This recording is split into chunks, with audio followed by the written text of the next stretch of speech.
Bonjour à tous, je me présente, je m'appelle Étienne Van der Est, je travaille chez Sanofi au sein des équipes d'innovation digitale et je suis très heureux de venir vous présenter aujourd'hui une solution sur laquelle nous travaillons depuis 2 ans pour contribuer à réduire l'errance diagnostique dans les maladies rares.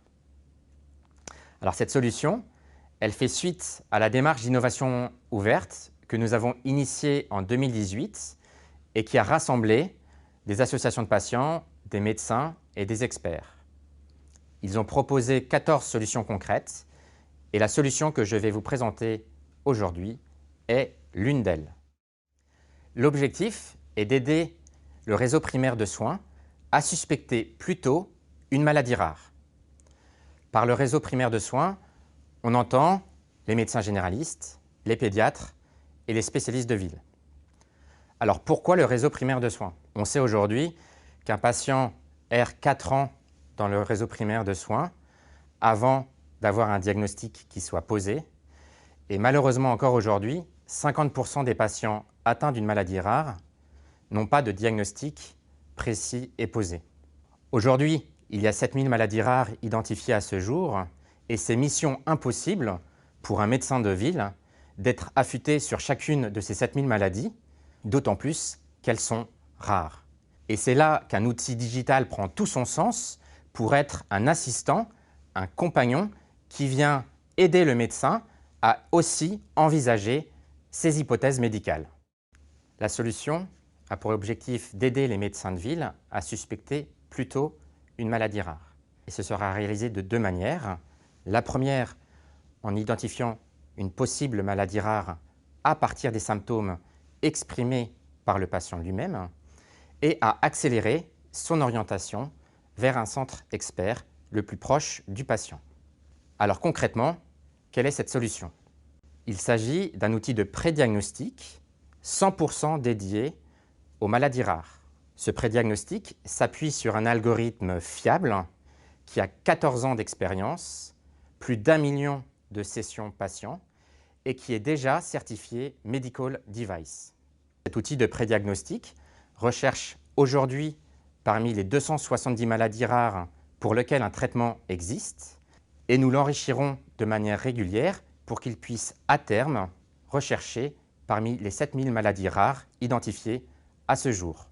Il s'agit d'un outil de prédiagnostic qui est basé sur les symptômes décrits par le patient lui-même avec ses propres mots et le questionnaire est 100% anonyme et sécurisé. Dans un premier temps, l'application sera disponible en français et en anglais et sera naturellement traduite dans de nouvelles langues en fonction de son plan de déploiement.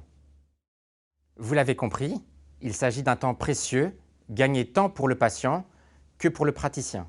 Pour le patient, il pourra recevoir plus tôt un traitement et ou une prise en charge adaptée en étant orienté plus tôt vers un centre expert où il sera diagnostiqué. Et pour le médecin de ville, cela lui permettra de faciliter l'identification de cas de maladies rares parmi sa patientèle et parmi les 7000 maladies rares identifiées à ce jour et de proposer à son patient une orientation qui est adaptée et pertinente. Le prédiagnostic pourra être réalisé en moins de 4 minutes en s'appuyant sur une interface intuitive et simple. Libre au médecin de décider s'il souhaite effectuer ce prédiagnostic avec le patient en consultation ou hors consultation.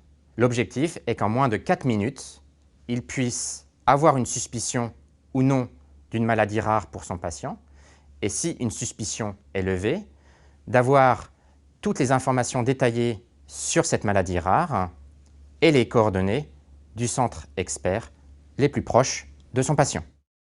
Je vous propose maintenant d'aller à la rencontre de cette application. La première étape consiste à renseigner les informations de son patient. Ces informations sont utiles pour l'algorithme pour pouvoir affiner les hypothèses par rapport à cette population. Comme vous pouvez le constater, ce questionnaire est 100% anonyme et aucune donnée n'est enregistrée à la fin d'une session. La deuxième étape consiste à renseigner le motif de la consultation du patient et tous ses symptômes. Pour cela, en tant que médecin, vous avez 2 possibilités. Soit utiliser la barre de recherche, de taper les symptômes au fil de l'eau. Vous avez une aide à la saisie et vous sélectionnez chacun des symptômes. Une des puissances de l'outil est qu'il s'appuie sur un lexique de plus de 13 000 mots et expressions pour saisir les symptômes. Par exemple, si vous saisissez « j'ai mal au bide », le système le comprendra et sélectionnera automatiquement « douleur abdominale ». Le médecin a aussi une possibilité de pouvoir naviguer sur des parties du corps et avoir une proposition uniquement des symptômes liés à un organe. Et à partir de cette étape, l'intelligence artificielle prend le relais et va poser des questions au médecin pour affiner la liste des suspicions et confirmer des hypothèses et en exclure d'autres. Concrètement, il va balayer les 270 maladies rares qu'il connaît, analyser celles qui ont un ou plusieurs symptômes en commun avec les symptômes décrits par le patient et va ensuite prendre d'autres symptômes de ces maladies et les poser au médecin, dans l'objectif de savoir lesquels sont vrais. Ah oui, je ne vous l'ai pas dit, mon patient a de la température. Ah oui, je ne l'ai pas dit, mon patient a aussi le teint pâle, et ainsi de suite. Idem, des questions seront posées par rapport à chaque symptôme, comprendre leurs caractéristiques. Prenons l'exemple de la douleur abdominale. Où se situe la douleur au niveau du ventre? Est-ce que c'est sur tout le ventre? Est-ce que c'est sur un côté particulier? Par rapport à une maladie commune qu'on connaît bien, l'appendicite, si le médecin confirme que la douleur se précise sur le côté droit du patient, naturellement l'hypothèse appendicite va être renforcée avec un poids supplémentaire. Par contre, si le médecin indique que la douleur se situe à gauche ou sur tout le ventre, l'hypothèse de l'appendicite est beaucoup moins élevée et l'algorithme attribuera un poids beaucoup moins fort. Et c'est ainsi que de question en question, l'algorithme va affiner son diagnostic jusqu'à la présentation des résultats finaux. Pour chaque maladie suspectée, le système proposera toutes les informations nécessaires au médecin pour l'aider à prendre sa décision. Pour cela, comme vous le voyez à l'écran, il pourra consulter un résumé de la maladie, les données épidémiologiques, les données cliniques, tous les symptômes qui sont plus ou moins fréquents dans cette maladie et les méthodes de diagnostic. S'il le souhaite également, en cliquant sur « Centre expert » et en renseignant le code postal de son patient, il pourra avoir accès à la liste des centres experts le plus proche de son patient. Vous l'avez compris, la fiabilité d'un tel prédiagnostic est clé pour alerter le médecin de ville à bon escient.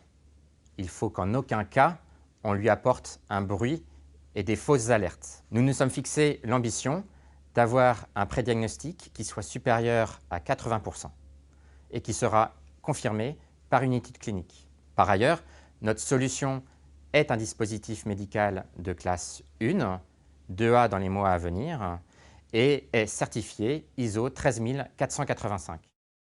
Je vous propose de retenir 3 dates.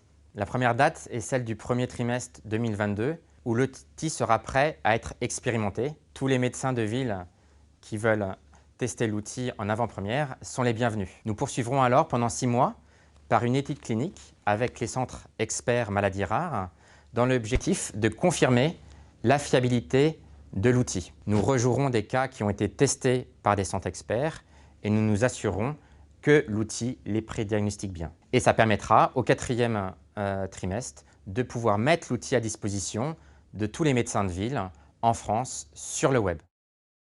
La solution que nous venons de vous présenter n'est qu'une première étape. Notre objectif est de démontrer qu'un algorithme unique peut suspecter de manière fiable les 7000 maladies rares identifiées à ce jour. Maintenant, cela nécessite que le médecin de ville ait déjà une suspicion pour se connecter à l'outil. Demain, on veut aller plus loin et apporter directement la suspicion quand cela fait sens auprès du médecin. Et c'est pour ça que nous rêvons de connecter notre algorithme au logiciel de gestion de cabinet médical où nous pourrons extraire les symptômes patients, faire tourner notre algorithme de manière transparente en tâche de fond et quand une suspicion de maladie rare est détectée, de simplement pousser l'alerte au médecin de ville pour qu'il puisse en tenir compte dans son diagnostic. Pour conclure, je voudrais remercier chaleureusement tous nos partenaires qui ont participé à la démarche UNIR, qui nous font confiance et qui nous permettent de vous proposer cette solution aujourd'hui. Je vous donne rendez-vous au 4e trimestre 2022 pour le lancement de cet outil qui, on est convaincu, contribuera parmi d'autres outils à réduire l'errance diagnostique dans les maladies rares. Merci pour tout et à bientôt.